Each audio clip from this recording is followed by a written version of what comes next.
Hi friends, today I'm going to tell about 25th 95 Dividesam Thirumayam Darbashayanam.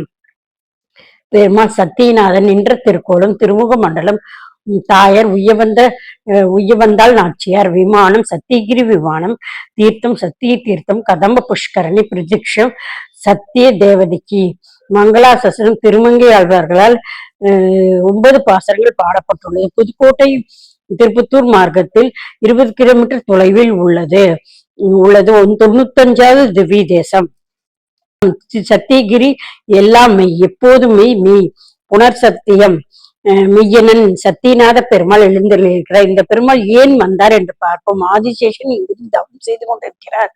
கருடன் சந்திரன் சத்தியன் என்ற மகரிஷி இவர்களுக்கு இத்தனை பெரும் தவத்திற்கும் பெருமாள் செவிசாய்த்து அனுகிரகம் கொடுத்த இடம். ஆதிசேஷனுக்கு சாத்மா குணம் ஒரு துளியும் ராஷ்டிர குணம் தாமகுணம் இருக்கக்கூடாது என்று ஆசை. ஆனால் பெருமாளை தவம் செய்வதற்கு நீண்ட திருமேனியை சடக்கென்று சுருக்கி கொண்டு பூமிக்குள் புகுந்து அந்த இடத்துல தலையை வெளியே காட்டி இங்கிருந்தார். அவரால் சர்ப நதி பாம்பாறு என்று பக்கத்தில் ஓடிக்கொண்டிருக்கிறது. இது ஒரு பக்கம். பெருமாள் ஆதிசேஷன் நீர் ஆசானாக இருந்தார். தன்னையே ஆசானாக கொடுத்தார். பெருமாளுக்கு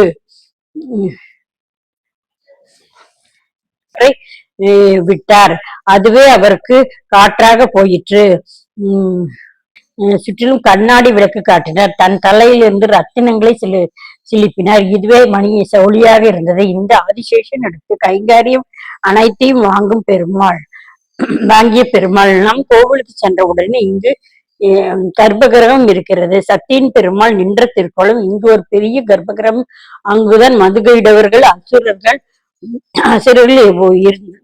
ஓடுகிறார்கள். பெரும்பகையா வேகம் கோபமாக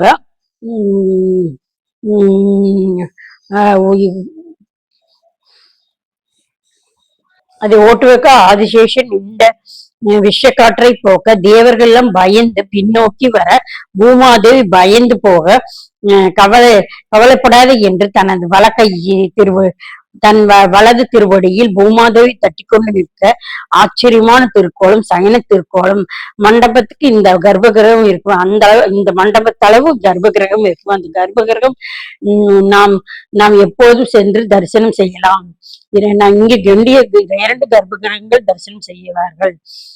ஆதிசேஷன் பக்கத்தில் பெருமாள் சயனித்துக் கொண்டிருப்பார். வலது கையில் திருவடியில் பூமி தேவியை ஆசுவாசப்படுத்தி கொண்டிரு. இடது கையில் சீதா தேவியை நாச்சியாரே கவலைப்படாதே ஜாக்கிரதையாக கட்டி கொண்டு கவலைப்படாது நான் பார்த்துக்கிறேன். திருக்கோலம் இது ஒரு சர்ப கிரகம். அடுத்தது சத்தியமூர்த்தி பெருமாள் எழுந்திருக்கிறார் அல்லவா. சத்தியன் என்ற ஒரு மகரிஷி ஹிமாசத்தில் வெகு நாள் தவம் புரிந்து கொண்டார். அவரை பெருமாள் இங்கு எதுவும் கிடைக்காது, நீ சத்திகிரி திருத்தலத்திற்கு சென்று தவம் செய்ய வேண்டும் என்று போனார். நான் சரி போகிறேன். எனக்கு ஒரு பிரார்த்தனை. ரொம்ப நாளாக ஹிமாசலத்தில் தவம் செய்து கொண்டிருந்தால் எனக்கு பக்கத்தில் ஏற்பட்டு போச்சு. புஷ்பபத்து என்ற ஆறு ஓடுகிறது, அங்கேயும் வேண்டும். சித்திரதலா என்ற சித்திரஷீலா என்ற பாறை தவம் செய்தேன், அங்கு வேணும். பற்றப்படம் என்ற அங்கு ஒரு ஆலமரம் இருக்கு, அந்த 3ம் ஒன்று சேர வேண்டும் சரி என்று பெருமாள் சொன்னார். ஒத்துக்கொண்டார். 3ம் இங்கு வந்தது. இங்கு ஹிமாசத்தில் இருந்து போல புஷ்பபத்ர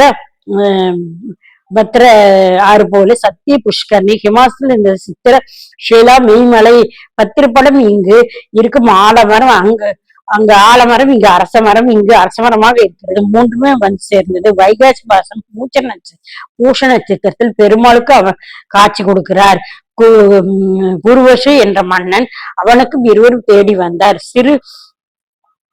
பெருமாளாக காட்சி கொடுக்க இந்த திருத்தலத்திலே எழுந்திருக்கிறார். பெருமாள் எப்படி உள்ளார் என்று பார்ப்போம். ஹிருதயத்தில் பத்திரப்படமாக நோக்கி வந்த பெருமாள் சத்தியநாதன் மூலம் சத்தியமூர்த்தி பெருமாள் நின்ற திருக்கோலம்.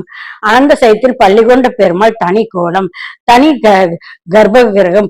புறபோஷு சத்தியகிரி கருடன் 3 பேரும் கர்ப்பகிரகத்தில் இருக்கிறார்கள். சக்தி ரிஷிக்காக சேவை சாய்க்கிறார்.